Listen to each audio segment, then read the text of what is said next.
It's my privilege now to introduce Sabrina Poirier, who is a patient advocate. She has worked with the private, public, and not-for-profit sectors over 20 years. Her work in politics, education, and community development helped shape her perspective and fine-tune her approach to meaningful engagement and positive systems change. She has served as a research ambassador for the Canadian Institutes of Health and a member of the Community Advisory Committee for the National Institutes of Health Collaborative Research Centers Network, where she closely works with members of the BHC team. Her expertise and personal experience as an individual living with ME/CFS feeds her passion to fight to have all post-infectious illnesses understood, cared for, researched, and removed from the shadows once and for all. Turn the time now over to Sabrina. Thanks, Rob. Can everybody hear me okay? So I'm a little crashed today, so I apologize. I'm gonna do my best, and if you guys can bear with me and send me a little love, I appreciate it. Thanks to the team at the Bateman Horne Center for inviting me to contribute to today's program. And to those watching and listening, thanks for having me to share a bit about my story and thoughts as a person with lived experience, but also as a collaborator with the team at BHC. I'm honored to be here with you all. For those who don't know me, I'm a Canadian living with ME, fibromyalgia, and several common comorbidities. As was mentioned, before becoming ill, my background was in community development and politics. I absolutely loved my work. I've been an advocate all my life, and those skills now serve me well as I fight for my rights and the rights of others living with post-acute infectious illnesses. This shouldn't be something that any of us have to do, though. It's an extra burden when we're already so sick. I've been sick for 13 years with this bout of post-acute infectious illness, and I was also sick for 2 years as a teen, so I've lost 15 years to ME and fibro. I'm a passionate advocate and research partner in Canada, and along with a dozen or so individuals with ME and Dr. Alain Moreau, we founded the ICanCME Research Network in 2019. This was Canada's first research network for ME. As an ICanCME Steering Committee member and the chair of our working group on trainee development and medical education, I have the honor of collaborating with some of the best researchers, clinicians, and patient advocates in Canada and the world, including the team at the Bateman Horne Center. I've had the pleasure of partnering on several initiatives with their team over the past few years, and I can't tell you how grateful I am for their collaboration and friendship that they have so generously given. More on that in a moment. Before going any further, though, I'd like to go back to the beautiful video we just watched, if that's okay. I watched that video multiple times yesterday, tears in my eyes each time. I want to take a moment to acknowledge the amazing community we have. The strength, vulnerability, resilience, perseverance, the care for others despite everything we've been through ourselves, and the fire in our soul for change. And this applies to every person in our community, whether they can participate in research and advocacy directly, indirectly, or not at all due to the severity of the illness. We all matter, we all have value, and we all deserve so much better than the hand of cards we've been dealt. Watching that video was a reminder of some of what we've lost due to these illnesses, the lives that are waiting for us to return, the loved ones that are hoping to see us healthy again, the people that are waiting for research and clinical care to catch up, that are waiting for treatments and someday a cure. It can be really hard to watch a video like that. It's sad, but it's also real. It's acknowledging the reality of the illness, the devastation it leaves behind, and the expected grief that inevitably flows following it. I want to thank everyone involved for not shying away from that, for allowing us a space to be seen and understood. It's okay to feel sad or frustrated watching it too. It means we care deeply. It means we see the injustice of it all. But watching that video, I was also reminded of a saying often used in our community: our existence is resistance. To survive these illnesses for even a day requires more strength than most will ever recognize or realize. But we recognize that strength and perseverance in each other. And when we're no longer here, our stories and the people we have touched will remain. Every person who took their precious energy to contribute to this video did so because they understood that it matters to show our truth, to show our stories. They stepped up to represent us all. ME, fibro, and long COVID education in all its forms helps others understand what we live with every day.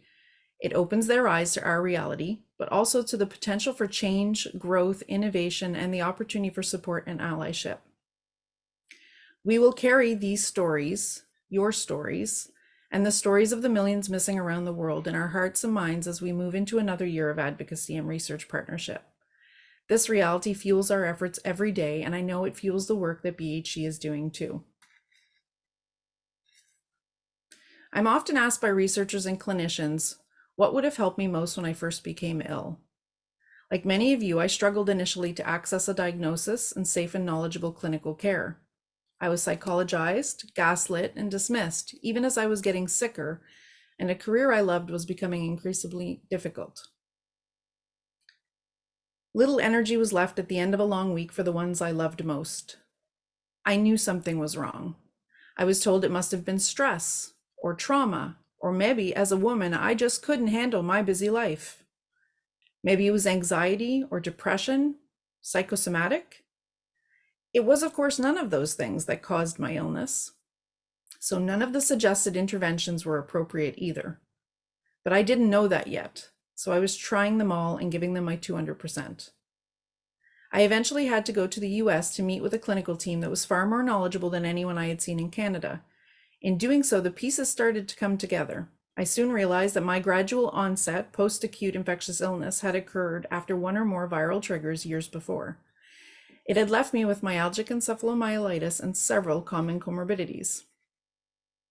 I'd never heard of this illness before being diagnosed with it. But once I knew that it was actually much more common than most realized and impacted individuals at severe and very severe levels, I was frustrated that this wasn't discussed more and that it had taken so long to get answers. Many think Canada's ahead in terms of healthcare. And certainly we are fortunate to have access to basic healthcare for free, something not to be taken for granted. But that does not translate to complex chronic health issues, especially those without a test that no one is trained to recognize and that no one knows what to do with.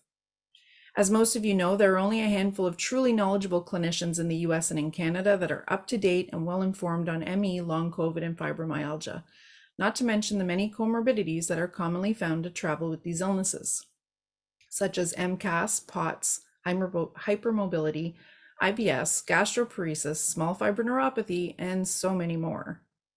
It can be very difficult to access the diagnosis and care needed in a timely fashion. This leaves our community members vulnerable to harm in so many ways. Which brings me back to the question, what would have helped me most when I first became ill?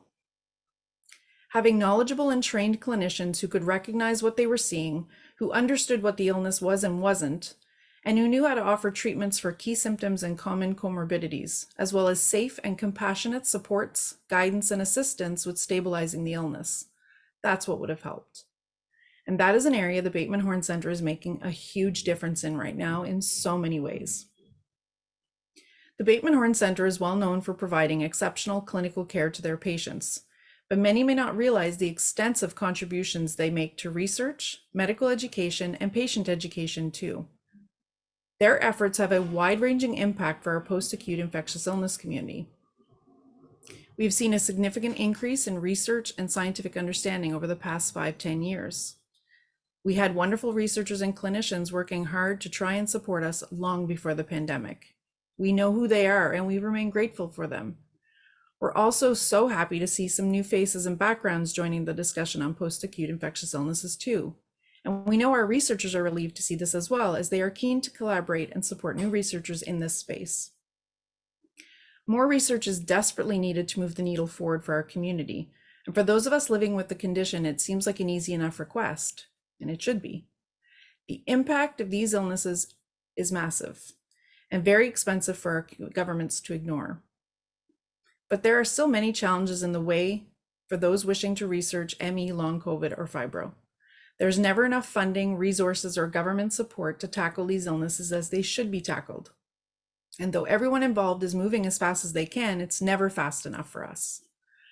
Add to that many experts in our community are retiring in the next 10 years, and you can see why education, mentorship, and opportunities for job shadowing are so vital to ensuring we bring in a whole new generation of researchers and clinicians who care and are intellectually curious about these illnesses, who want to keep learning, who are intrigued by what they're seeing and want to help crack the code once and for all. The Bateman Horne Center understands these challenges and has been working hard to create opportunities for learning for early career investigators and new clinicians too. They can also be found at research conferences around the world, presenting on their work and sharing what they're seeing in their clinical practice. In the NIH-funded MECFS Collaborative Research Centers Network, the Bateman Horne Center was the clinical research partner for research happening in two of the centers of excellence, Cornell and Columbia. As a community advisory committee member myself to that network, I had a front seat at every network-wide meeting, and we would discuss progress and patient priorities.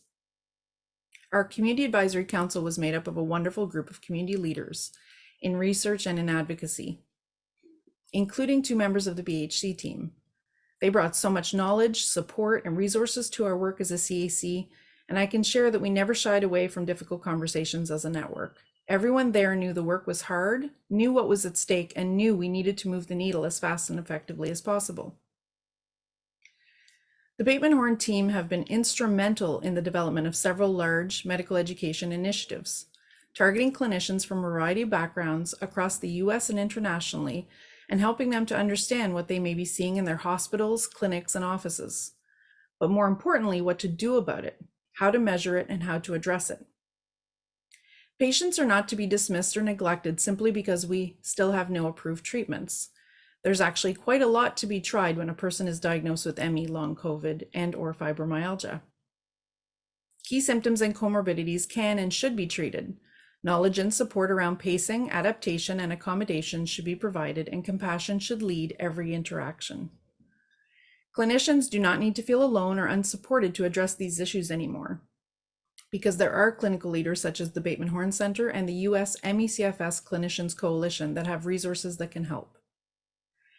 There are testing and treatment guidelines, as well as numerous presentations on diagnosis and management, deeper dives on post-exertional malaise or PEM, sleep disturbances, orthostatic intolerances, mast cell activation syndrome, and other comorbidities.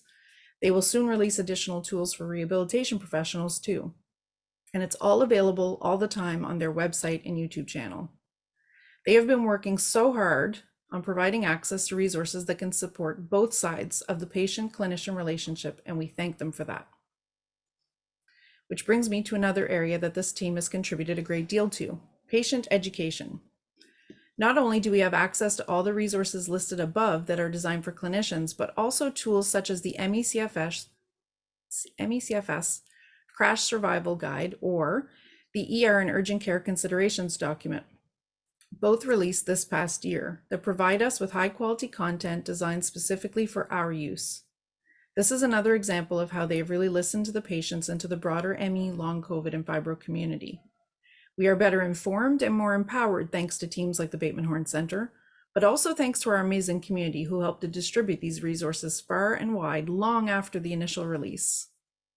Our community brings these resources to life in every discussion with every new member of the community. They remember what's safe and respectful, and they share it frequently. Sadly, millions of people globally are left to fend for themselves when it comes to healthcare.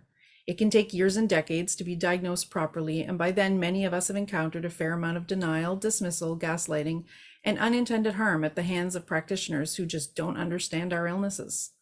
We're traumatized by the very systems we should be able to turn to for help. And even the best clinicians we may encounter have often been taught to ignore or mislabel post-acute infectious illnesses, which is why we cannot underestimate the importance of these safe and respectful resources for both healthcare providers and the individuals living with these illnesses. They are literally the tools in our toolboxes. They give us the language and references we need to explain our symptoms, and they allow us to advocate for ourselves and others more effectively.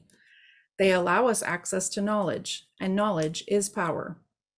It's worth noting here that we are grateful to all those who have our backs, the Bateman Horne Center, as well as other researchers, clinicians, advocacy orgs, independent advocates, allies, and the journalists who share our stories. Without you, it would be easier to pretend that we are invisible, but we are not. We are right here, and we will keep fighting for change until we can't anymore. And then we will pass the baton to the next group to fight for us, and so on. Our community will never stop fighting until change happens and we can all return to full health. I want to end by sharing a few words with my post-acute infectious illness community. Living with a complex chronic illness has always been incredibly difficult, but the past few years have been especially challenging with the pandemic and everything that it's brought. We've had to watch as misinformation has circulated throughout society about the risks of the pandemic, knowing from firsthand experiences what was truly at stake. Knowing that every single member of our society has value regardless of age, race, level of health, location, or any other factor that came before the pandemic. Knowing that no matter how healthy someone might have been before the pandemic, it was no guarantee that they would survive what was to come. Knowing that even mild or asymptomatic infections can wreak havoc on our immune systems and leave behind complex chronic illnesses. We watched as governments around the world downplayed what we saw happening in front of our very eyes. Too many didn't survive the pandemic, and of those that did, too many lost everything they had worked so hard for. It wasn't okay then, it isn't okay now. We knew 3 years ago what so many now know firsthand. A virus or infection can change your life forever. And because governments did not heed these warnings, too many wonderful people now live with long COVID. A large subset of them now also live with ME and many of the same common comorbidities that we do, like POTS and MCAS. This new cohort of people living with long COVID are the newest members of our post-infectious illness community. They're us in our early years, but with a big spotlight right now shining on them and their experience. And sure, it looks like all these clinics are popping up and all these new clinicians are experts, but in truth, they're dealing with much of the same dismissal and harmful interventions as we did. It's all being recycled again. They're struggling, and we're still struggling. It can be frustrating to see them featured in funding announcements and researched or talked about in the media like this phenomenon of post-infectious illness is new. Not because they don't deserve attention, safe clinical care, and funding investments. Every one of us would agree that they deserve that and so much more. But so do we, the ones who came before and fell ill from a different trigger. And it benefits everyone involved to study us together side by side. Only governments and grifters benefit when we allow ourselves to be divided. So let's not.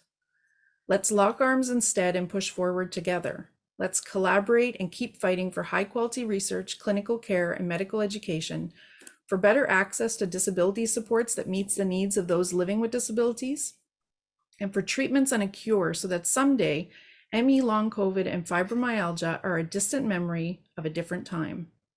Let's fight together. Thank you for having me to share a bit about my experience as a person with ME and fibro and as an advocate and research partner for ME, fibro, and long COVID. I hope you know how much I appreciate the opportunity, the Bateman Horn Center, and our community. Please feel free to reach out anytime with questions or comments via Instagram or Twitter. Thanks so much for having me. Thank you, Sabrina. Wonderfully said, and we so appreciate the opportunity to collaborate with you for all the work that you've done, and we all send positive vibes your way as you manage your day.